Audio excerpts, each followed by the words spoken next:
Hey, folks, my guest today is Ali Dalarup. He's a customer centric and data driven technology leader, passionate about putting technology to use to deliver real impact. He's now the CTO and co founder of DreamData.io, a revenue attribution and data platform. Ali, you ready to take us to the top? Yeah, I am looking forward. All right. So, who's buying this product right now? So behind it is three tech people. We just like enjoy data and kind of solving problems for customers. Who's buying it right now? Who are your customers? Oh, so sorry. Our customers are typically B2B companies in the SaaS space. Often they are VC backed, and at least they are growing fast. And what are they paying you for specifically? Is it just revenue attribution mainly? Uh, so half is probably paying us for revenue attribution. Half is paying us for data platform, getting more insight into their customers, where attribution can be part of it, but as much it's getting the full overview of their customers' journey. And you have some big customers. Dixa has been on the show. I know they're growing very fast. You also have some other big B2B SaaS companies like Georgia's using you. So you're clearly onto something here. When did you guys, or what are companies like these paying you on average per month to use the technology? So customers pay us. It depends, of course, of size and so, but the range is typically between $6,000 annually and up to 50, $100,000. Okay, but what would a sweet spot be? Maybe 10,000 bucks a year? That's in the low end. It's Okay. our average is around 18,000. Okay, so you guys are then high mid market and moving into enterprise then. Yes, exactly. Okay. Now, were you always there? Tell me about your first customer. When did you guys launch the business? No, so we were of course not always there. Our first business was a kind of a telco, but they were half SaaS, half telco business. A very local business in Denmark. Someone we knew in our network, and the CEO was very interested in this kind of space and this type of problem. And we were also very early. I don't think we had a crisp, clear vision of kind of the problems we want to solve. So the first product or the first prototype, I would more call it, was quite far from what we do. What year was that, Ali? That was in 18, 2018. Okay. Yeah. And so that was your first customer. You've pivoted since then. How many customers do you work with now today? Now we have around 30 customers. 30? Yes. Okay. And how much is it? Is it no touch, or are you putting services on the back end as well? So it's mostly no touch. So our customers connect their data sources, their Salesforce, HubSpot, paid media, and the tracking scripts into kind of our product. And that's self-service if you want. And then where it's often a conversation between us and the customers. It depends a little bit on the complexity of a customer's business, but sometimes we need to a little bit of customization when we talk about the business outcomes. What are they measuring? What is success for them? What is a marketing qualified lead? What's a sales qualified lead? Sometimes that's straightforward, modeled out from Salesforce and opportunities. And sometimes we need to go in and do a little bit of if else kind of logic. Yeah. Mm-hmm. And tell me about how you capitalize the business. Are you guys bootstrapped or have you raised? So we raised 2 rounds now, and growing fast into raising our Series A next year. When did you raise the first round? In 18. 2018. And how much was that for? That was a little bit less than $1 million. And why did you guys need that capital? Why couldn't you bootstrap? I think, like personal, we don't have necessarily kind of much cash. Could we have kind of bootstrapped and kind of built the product ourselves? I think in theory we could. We believe we could have moved faster. And so when we talk about raising money, I don't think we talk so much about our conversation was not so much whether to do it or not. It was more, what would it benefit us to get more cash? How could we grow faster? How could we build? What would we need cash for to kind of make a better product for our customers? I think that has been more our focus than whether Understood. to raise cash or not. Originally, they actually so Lars, our CEO, and I, we left a company called Trustpilot, and actually more or less when we walked out the door, we were offered in the area of the same amount of cash we raised. But at that time, we turned that offer down, not because it wasn't a good offer necessarily, but because we were not ready to spend the money. We didn't have a clear, how are we going to spend this money? Understood. So you raised $1 million in 2018, and then you did another round as well. When was that, and how much was that for? That was in the summer of 2020. And here we raised $4 million. Okay. And what did you spend, or what was your thesis at least? Where were you going to spend that money on? So here, at this point, we have now, so the first time we raised, we had a prototype. And so the money would go into building a small team and building a product and start kind of getting solid proof that this was the right thing to do. Now, the next money we raised was to start building kind of proving that we could build a solid business. Okay, we could build predictable revenue, that we could find the ideal customer profile, that we could scale, so that when we move into the next phase, that we could hire a bunch of salespeople and kind of repeat it over and over again. Of course, there's also a lot of product development going into that. So we needed to figure out kind of were there any features we needed to cover to do this. And today, I think we would call ourselves kind of feature complete on revenue attribution, at least very close to. So we needed to cover that as well. Yeah. Mm-hmm. And so you raised 4 million seed, and you mentioned you're thinking about raising now. How much are you looking to raise now? So that plan is not ready yet. I think right now we are focusing and drilling down into just delivering the product, the best, the most awesome product we can with the team we have, and closing customers. So that's our focus right now. So we don't necessarily focus so much on kind of how much we want to raise. Mm-hmm. How did you, or if I take the 30 customers you gave me earlier times the average annual of 80,000, that would mean you're doing about $200,000 a month right now on revenue, or a $2.4 million run rate. Is that about right? That's a little bit high, but sure. Okay. Yeah. But I mean, we still have 60 days left in the year. Do you guys think you can break 2.4 million by the end of the year? No, we won't break that. Okay. So that's a little high. So if you're not doing like 200 grand a month, maybe you're doing something more like 150 grand a month today. So we are on. Sorry. You gave me two numbers earlier. You said 30 customers and an average ACV of 80,000. If I multiply those, it's 2.4 million. But you're saying it's a little below that. I'm just trying to understand how far off we are. Sure. I'll just find the numbers. I love it. He's doing math live. I can see the white glow on his face from his computer screen. Yeah. This is great. So I actually log into our own product to see this kind of stuff. Eat your own dog food, right? Yeah, sure. And we can always kind of fail. So let's see here.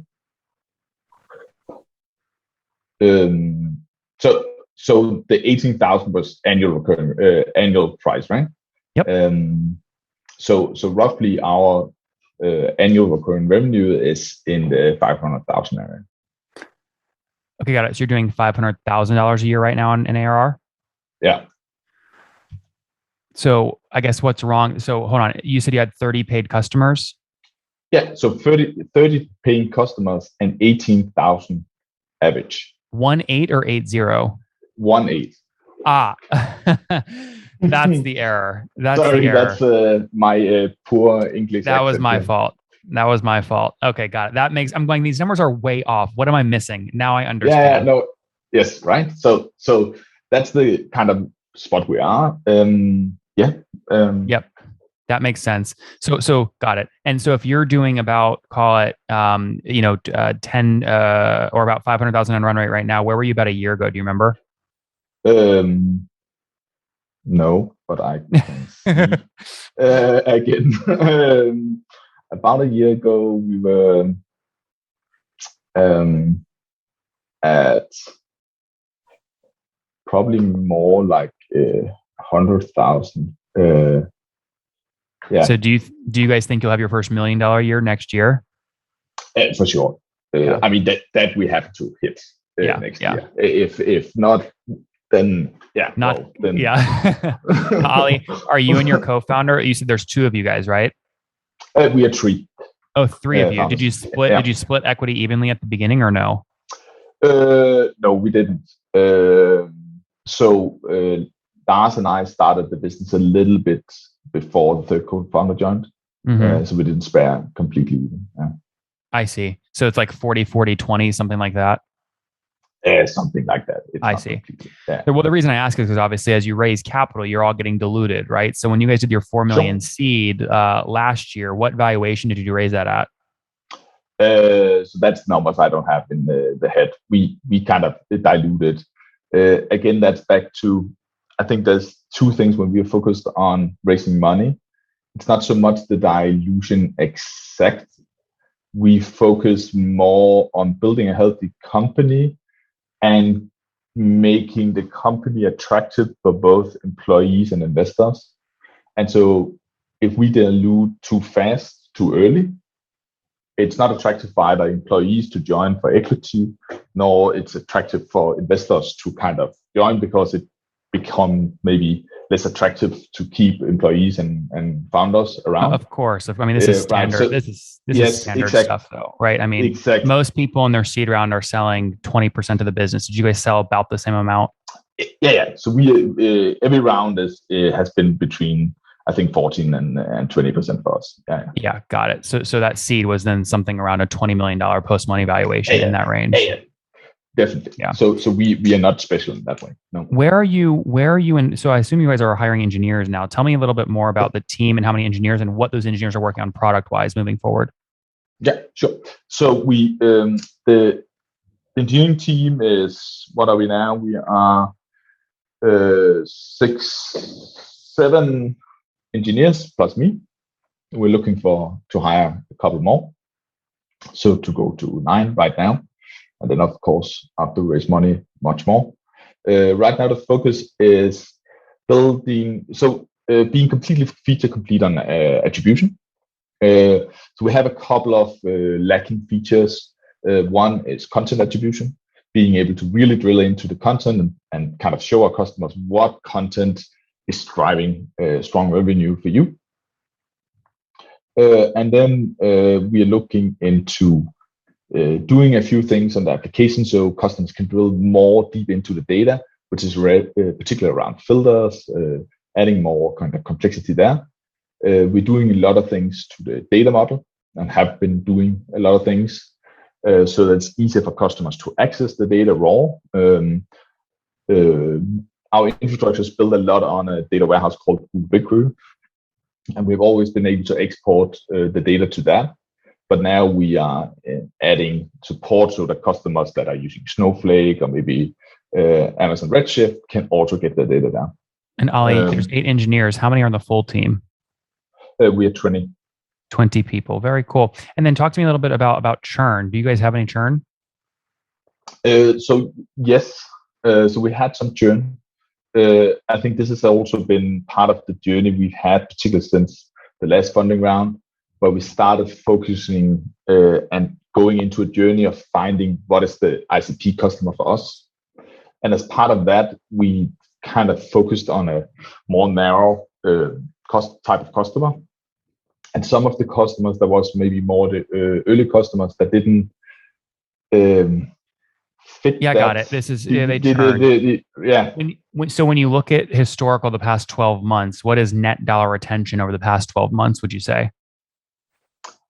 No, that I don't know. That's something I would have to. Is it below 100%? That's probably the case, yes, because if we look at kind of a year, so I think the last 9 months, we really kind of kicked the kind of ICP customer. So if we look at the customers we kind of signed a year ago and filter back, they were the less idle customers for us. Yep. Makes sense. Good stuff, Ollie. Let's wrap up here with the famous 5. Number 1, what's your favorite business book? So my favorite business book is a business book, maybe. Yeah. Well, Team Geeks. It's a book. What's it called? Team Geeks? Yeah. Okay. It's a book written by a few people from Google, or former probably, talking about how kind of business people can talk better with engineers, or engineers can talk with the business people. It's quite old, actually. Very cool. Number 2, is there a CEO you're following or studying? Not particularly. Number 3, what's your favorite online tool for building dream data? It's a tool called Dataform. Data what? Dataform. Dataform. So it's Form, yeah. So it's like it's a competitor to DBT. It's now owned by Google. But, yeah. Number 4, how many hours of sleep do you get every night? Between 5 and 6. 5 and 6. And what's your situation? Married, single, kids? Married and kids. How many kiddos? 2. Nice. Okay. And how old are you? I'm 39. 39. Last question. What's something that you wish you knew when you were 20? Good question. That